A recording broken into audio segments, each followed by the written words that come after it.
Hi friends, welcome back to our channel French Friend.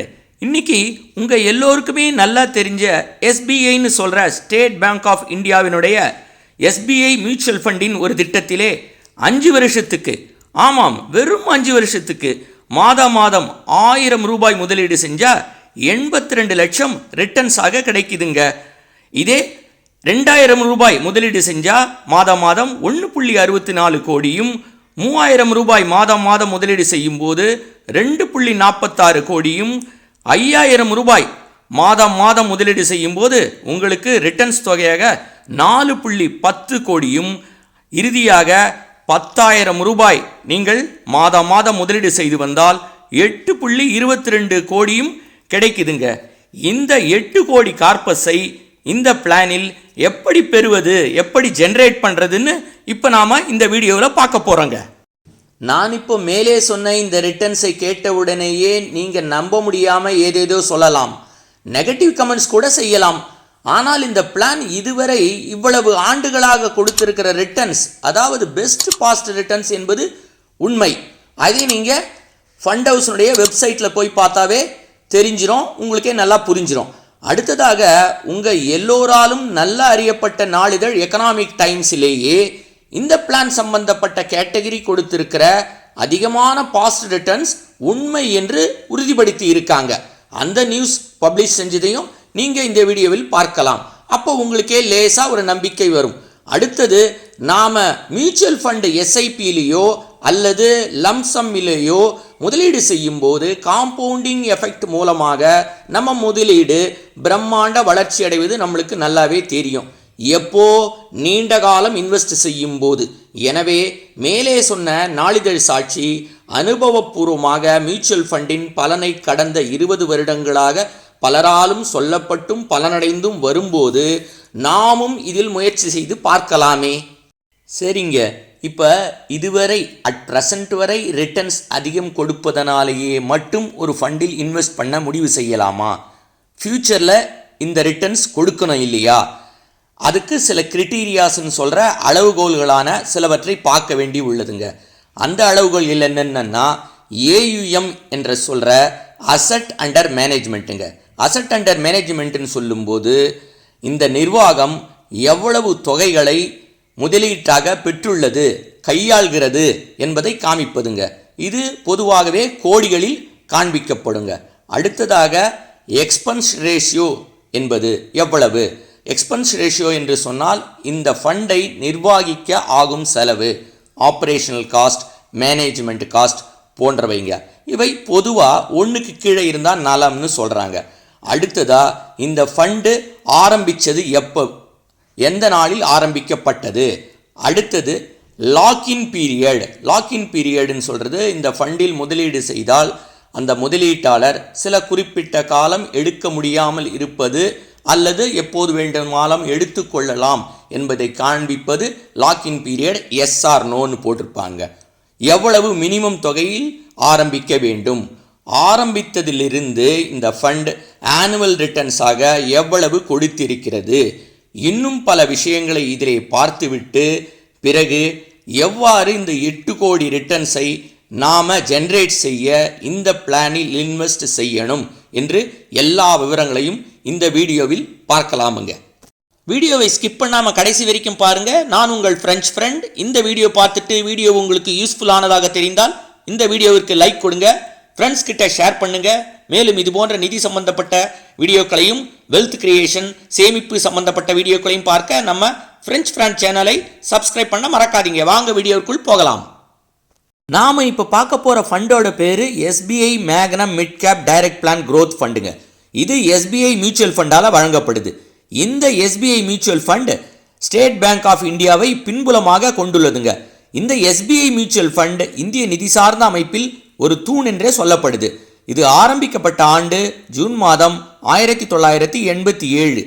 இந்த SBI mutual fund இந்தியாவின் முதல் நான் UTI மியூச்சுவல் ஃபண்ட் என்று சொல்லப்படுது. இந்த ஃபண்ட் வளர்ந்து இப்பொழுது இந்தியாவின் மிகப்பெரிய ஃபண்ட் ஹவுஸ்களில் ஒன்றாக இன்று உள்ளது. இதனுடைய சொத்து மதிப்பு 11.2 லட்சம் கோடி என்பது குறிப்பிடத்தக்கது.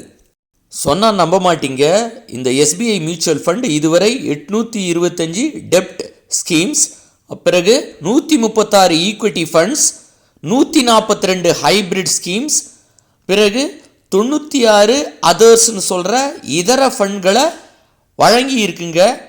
இந்த வளர்ச்சி எதை காமிக்குதுன்னா, மக்கள் இந்த ஃபண்ட் ஹவுஸ் மேலே வச்சிருக்கிற நம்பிக்கை, ஸ்தரத்தன்மையும், ரெண்டாவது இந்த மியூச்சுவல் ஃபண்டின் பாரம்பரியத்தன்மையும் இந்த வளர்ச்சி வெளிப்படுத்துதுங்க. சரி, இப்போ நம்ம பார்க்குற எஸ்பிஐ மேக்னம் மிட் கேப் ஃபண்டுக்கு வந்துடுவோம்.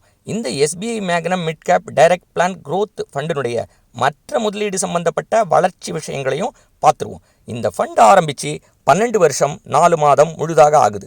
அதாவது ஜனவரி 1, 2013 ஆரம்பிக்கப்பட்டது. பொதுவாகவே ஒரு ஃபண்டில் நாம் இன்வெஸ்ட் பண்ணும்போது இந்த ஃபண்ட் ஆரம்பித்து எவ்வளவு வருடங்கள் ஆகிறது என்பதை பார்ப்பதற்கு காரணம் என்னவென்றால், பொதுவாகவே பல வருடங்களாக ஒரு ஃபண்டு மார்க்கெட்டில் இருக்கும்போது பல ஏற்ற இறக்கங்களின் போதும் எப்படி ரிட்டர்ன்ஸ் கொடுத்துருக்கு என்று நம்மளாலே பார்த்து தெரிஞ்சிக்க முடியும், கணிக்கவும் முடியும். ஸோ இந்த ஃபண்டு 12 வருஷம் மேல் மார்க்கெட்டில் இருக்குது. பழைய ஃபண்டு தான். 10 வருடத்துக்கு மேலே ஒரு ஃபண்டு இருந்தாலே மார்க்கெட்டில் ஓகே தான். எனவே இந்த கிரைட்டீரியா சரிதான். அடுத்ததாக AUM என்று சொல்லும் அசட் அண்டர் மேனேஜ்மெண்ட்டில் 21,512 கோடிகள் இருக்குங்க.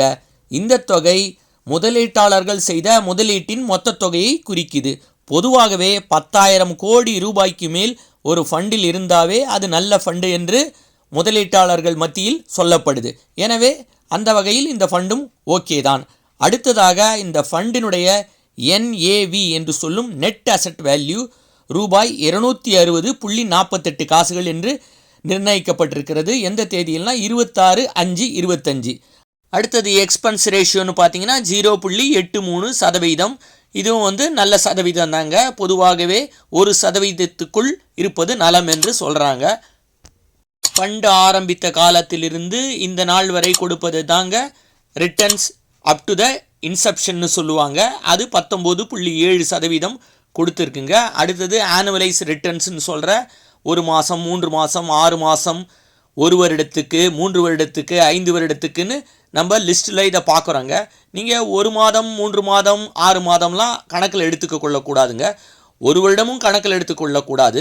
3 வருடத்துலேருந்து நீங்கள் கணக்கில் எடுத்துக்கலாங்க. அப்படின்னு பார்த்தீங்கன்னா 3வது வருடத்தில் இந்த ஃபண்டு 22.2 கொடுத்துருக்குங்க. 5வது வருடத்தில் 33.65% கொடுத்துருக்குங்க. நல்ல ரிட்டர்ன்ஸ் தாங்க கொடுத்துருக்குது.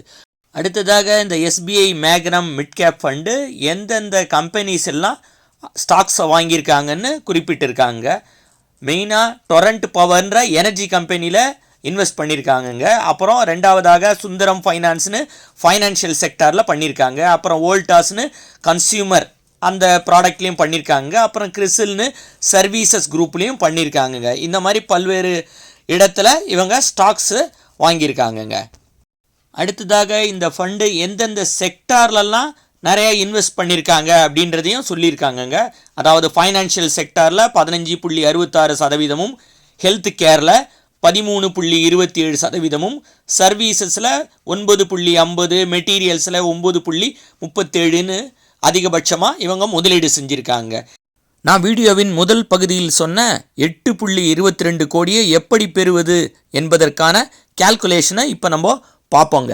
இதை நான் 2 ஸ்டெப்பாக கால்குலேஷனில் காட்டியிருக்கேன். அதாவது பாஸ்ட் ஆனுவல் ரிட்டர்ன்ஸை அப்படியே போடாமல் குறைச்சி தாங்க கால்குலேஷனில் போட்டிருக்கேன் அந்த 5 வருஷம் கால்குலேஷனுக்கு. அதனாலேயே நமக்கு எதிர்பார்ப்பு வீணாகாது. எனவே நீண்டகால முதலீட்டின் போது இதில் காண்பிக்கப்பட்ட தொகையை விட கூடுதலாக பெற வாய்ப்பு இருக்குது, குறையறதுக்கு வாய்ப்பு இல்லைங்க.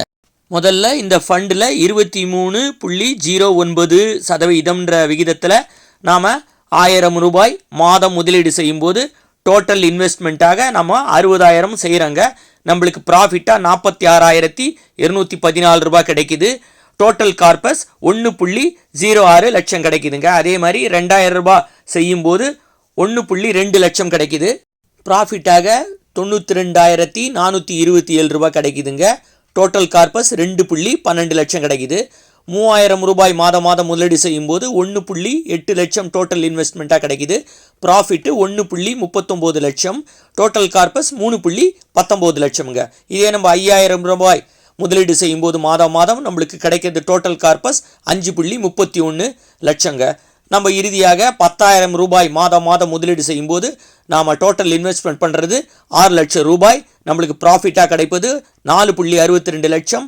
ஸோ டோட்டல் கார்பஸ் நம்மளுக்கு 10.62 லட்சம் கிடைக்குதுங்க. இதை தாங்க நம்ம கணக்கில் இப்போ எடுத்துக்க போகிறோம். இப்போது இந்த மேலே கிடைச்ச டோட்டல் கார்பஸ் எல்லாம் 1.06, 2.12 லட்சம், 3.19, 5.31, 10.62 எல்லா லட்சமும் நம்மளுக்கு மாதம் 1000, 2000, 3000, 5000, 10,000 போடும்போது கிடைச்சிதுங்க. இப்போது இந்த கிடைச்ச தொகையை அப்படியே நம்ம 5 வருஷம் கிடைச்ச தொகையை அப்படியே லம்சமாக 25 வருஷத்துக்கு முதலீடு செய்கிறோங்க. முதலீடு செய்யும்போது முதல்ல பார்த்தீங்கன்னா 1.6 லட்சம், அதாவது நமக்கு 1000 ரூபாய் போட்டப்போ கிடைச்ச தொகையை முதலீடு செய்யும்போது எஸ்டிமேட்டட் ரிட்டர்ன்ஸாக நம்மளுக்கு 25 வருடம் கழிச்சு 80,97,136 ரூபாய் கிடைக்குதுங்க. டோட்டல் வேல்யூ லம்சம் ரிட்டர்ன்ஸாக 82 லட்சம் கிடைக்குதுங்க. அதே மாதிரி 2.12 லட்சம் போடும்போது நம்மளுக்கு டோட்டல் வேல்யூ லம்சமாக நம்மளுக்கு 1.64 கோடி கிடைக்குது. 3.19 லட்சம் போடும்போது 2.46 கோடி கிடைக்குது. அப்புறம் 5.31 லட்சம் போடும்போது 4.10 கோடிகள் கிடைக்குது. இறுதியாக 10.62 லட்சத்தை நாம் 25 வருடம் முதலீடு செய்யும் போது நம்மளுக்கு 8,21,86,134 கோடி நம்மளுக்கு கிடைக்குதுங்க. இதை தாங்க நாங்கள் 8.22 கோடின்னு சொல்லிட்டு சொல்லியிருந்தோம். இவ்வாறு தாங்க நாம் இந்த 8.22 கோடி கார்பஸை ஜென்ரேட் பண்ணுறோம். இந்த 25 வருஷ கேல்குலேஷனுக்கு நம்ம அசியூம்டு இன்ட்ரெஸ்டாக 19% தாங்க எடுத்திருக்கோம். இது ரியலாக இந்த ஃபண்டு கொடுத்த 19.7% விட கம்மியாக தான் கேல்குலேஷனுக்கு எடுத்திருக்கோம். அடுத்ததாக இந்த ஃபண்டினுடைய டாக்ஸேஷனை பற்றி பார்த்துருவாங்க. டாக்ஸேஷன் போது short term capital gains, long term capital gains என்று 2 வகையாக பிரிக்கிறாங்க. அதாவது ஒரு வருடத்துக்குள் நீங்கள் எடுக்கும் பணம் ஷார்ட் டேர்ம் கேபிட்டல் கெயின்ஸ் என்றும், ஒரு வருடத்துக்கு மேலே எடுத்தீங்கன்னா ரிட்டர்ன்ஸு அது லாங் டேர்ம் கேபிட்டல் கெயின்ஸ் என்றும் பிரிக்கிறாங்க. அப்போது ஷார்ட் டேர்ம் கேபிட்டல் கெயின்ஸ்க்கு 20% பிடிச்சிருவாங்கங்க. ஒரு வருஷத்துக்கு மேலே நீங்கள் பணம் எடுத்தீங்கன்னு சொன்னால் அது லாங் டைம் கேபிட்டல் கெயின்ஸ் ஆகுது. அதில் 1.25 லட்சம் உங்களுக்கு விலக்காக கொடுத்துட்டு மீதி இருக்கிற தொகைக்கு 12.5% டேக்ஸ் வருங்க. உதாரணமாக ஒருத்தர் 2,000 ரூபாய் நீண்ட கால முதலீட்டில் அவருக்கு லாபமாக கிடைச்சிது ஒரு வருஷத்துலனா 1.25 லட்சம் போக மீதி 75,000க்கு 12.5% அவருக்கு 9,375 ரூபாய் டேக்ஸாக கட்டுவாருங்க. மீதி அவர் பணமாக பெற்றுக்கொள்வாருங்க. இது தாங்க டாக்ஸேஷன் ப்ரொசீஜர். அடுத்தது இந்த மிட் கேப் ஃபண்டுகளிலேயே கடந்த 10 வருடமாக அதிகமான ரிட்டர்ன்ஸ் இந்த ஃபண்டு கொடுத்துருக்குங்க. மேலும் இந்த ஃபண்டை ஸ்டடி செஞ்சவங்க 4 ஆண்டுகளுக்கு ஒரு முறை பணம் ரெட்டிப்பு ஆனதாக சொல்கிறாங்க. ரிசல்ட்ஸும் அதை தாங்க காமிக்குது. இந்த ஃபண்டில் முதலீடு செய்வதற்கு மினிமம் தொகை 500 ரூபாய் எஸ்ஐபிலங்க, லம்சமாக இருந்தால் 5,000 ரூபாய்ங்க. என்ன நண்பர்களே, இந்த வீடியோவை பார்த்துவிட்டு நீங்கள் உங்கள் சொந்த ரிசர்ச் செய்தோ அல்லது ஒரு ஃபைனான்ஷியல் அட்வைசரை கேட்டுவிட்டோ மியூச்சுவல் ஃபண்டில் இந்த முதலீடு திட்டத்தில் முதலீடு செய்யுங்க. உங்களுக்கு தெரியும் mutual fund subject to market risk. ஆனால் பணவீக்கத்தை முறியடிக்க நாம் நீண்ட காலம் முதலீட்டில் செய்யும்போது நம் பணம் மார்க்கெட்டின் ஏற்ற இறக்கங்கள் பாதிப்பு அடையாமல் நாம் நல்ல ரிட்டர்ன்ஸை பெற முடியும் என்பது எக்ஸ்பர்ட்ஸின் கருத்தாக இருக்குதுங்க. இந்த வீடியோ உங்களுக்கு பிடிச்சிருந்தா லைக் கொடுங்க, உங்கள் ஃப்ரெண்ட்ஸ் அண்ட் ஃபேமிலிஸ் கிட்ட ஷேர் பண்ணுங்கள். மேலும் இது போன்ற நிதி சம்பந்தப்பட்ட வெல்த் கிரியேஷன் மற்றும் சேவிங் சம்பந்தப்பட்ட வீடியோக்களை பார்க்க நம்ம ஃப்ரெஞ்ச் ஃப்ரெண்ட் சேனலை சப்ஸ்கிரைப் பண்ண மறக்காதீங்க. நன்றி, வணக்கம். மீண்டும் ஒரு வீடியோவில் சந்திப்போம்.